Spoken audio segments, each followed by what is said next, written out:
We are looking at how to pronounce this word, as well as how to say more interesting and related words in English. In British English, because the American pronunciation is different, this is normally said as alveolar, with an emphasis on the O syllable, alveolar.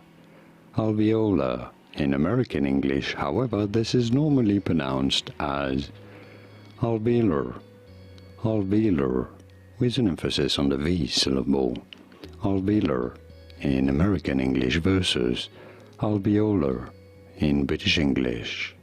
Did you get it? Was this any helpful? Let me know in the comments and by using the like button to support. Here are more videos on how to pronounce more words in English whose pronunciations aren't exactly always obvious. I'll see you there to learn more.